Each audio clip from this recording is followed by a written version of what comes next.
The President of the United States stood at the Oval Office podium and told the world the war was over. And on that same day, according to multiple reports, Iran launched its 79th wave of missile and drone attacks toward Israel. So why is one of America's most elite fighting forces, the 82nd Airborne Division, reportedly boarding planes and heading straight into the Middle East right now? That's exactly what we're going to break down today. Stay with me, because by the end of this video, you'll understand not just what's happening on the ground, but what it might mean for all of us. To understand why this deployment matters, you need to know who the 82nd Airborne actually is. Based at Fort Bragg, North Carolina, this isn't a standard infantry unit.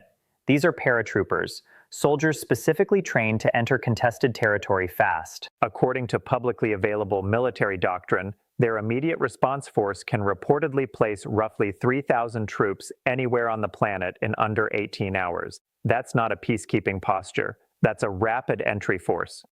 Reports suggest the 1st Brigade Combat Team has now received deployment orders to the Middle East region. What makes this particularly notable is that earlier this month, according to open-source defense tracking, the same headquarters element was quietly pulled from a major training exercise at Fort Polk, Louisiana, weeks before any public announcement of deployment. That kind of cancellation, analysts say, rarely happens without a reason, and the 82nd reportedly isn't going alone.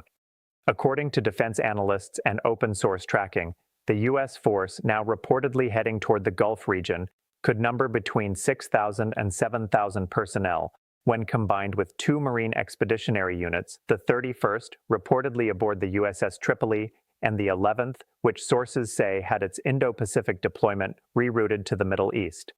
The 11th Marine Unit is said to be accompanied by the Boxer Amphibious Ready Group, which carries F-35B jets capable of vertical takeoff. These are not defensive assets.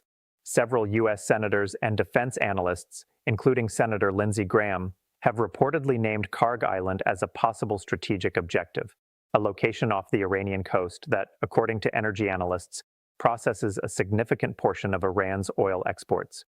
These are unconfirmed assessments, but they paint a picture of what a potential operation could look like. Meanwhile, open-source flight tracking reportedly showed unusual transport aircraft activity from airfields associated with U.S. Special Operations Forces over a 72-hour window, activity that analysts describe as consistent with staging, not defensive repositioning. Now, here's where the story gets more complicated. On one side, you have the White House stating that productive conversations with Iran have taken place, that there are major points of agreement, and that the U.S. paused certain strikes as a gesture of goodwill. Reports in major outlets, including the New York Times, indicated a 15-point ceasefire framework was reportedly sent to Tehran through Pakistani intermediaries, with senior officials, including the Vice President, Secretary of State, and Special Envoy Steve Witkoff, said to be involved. On the other side, Iran's response, at least publicly, has been unambiguous. Iran's parliament speaker reportedly posted that no negotiations of any kind have taken place with Washington. Iran's foreign ministry spokesman is said to have confirmed there was no direct or indirect dialogue.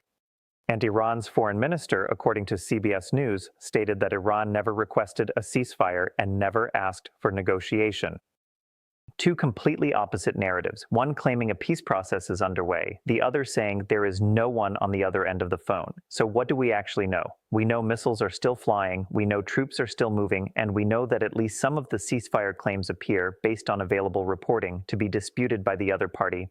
What's particularly significant, according to analysts who study the region, is a leadership change inside Iran. Following reported Israeli strikes that killed several senior Iranian officials, Iran reportedly appointed Mohammad Bakir Zolgadar as its new top national security figure. He's described as a 72-year-old career IRGC general with zero diplomatic background, a man whose entire career, analysts say, was built inside the coercive and intelligence apparatus of the Islamic Republic.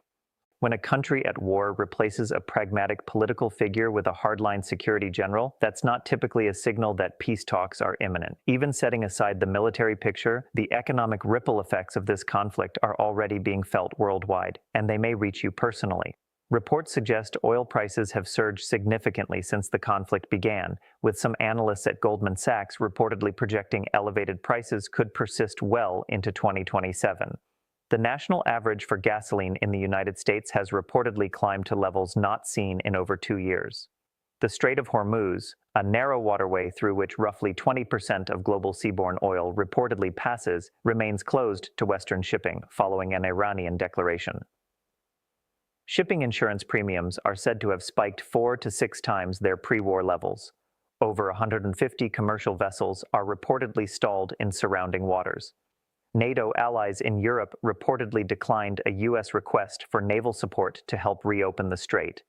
Japan, South Korea, and Australia reportedly did the same. The bond market, the oil market, and global shipping insurance are all, according to analysts, pricing in a conflict with no clearly defined end. Here's the question that matters most right now, and honestly, nobody has a clean answer to it. What happens when a government deploys paratroopers to a victory it hasn't yet defined, while the other side says there's no negotiating table to sit at? Whether you believe the war is winding down or escalating, the facts on the ground, troops moving, missiles flying, global markets reacting, suggest this story is far from over. We'll keep tracking every development and breaking it down for you as clearly and honestly as we can. If you found this video useful, subscribe so you don't miss what comes next. Because if the past few weeks have shown us anything, it's that this situation can change in hours.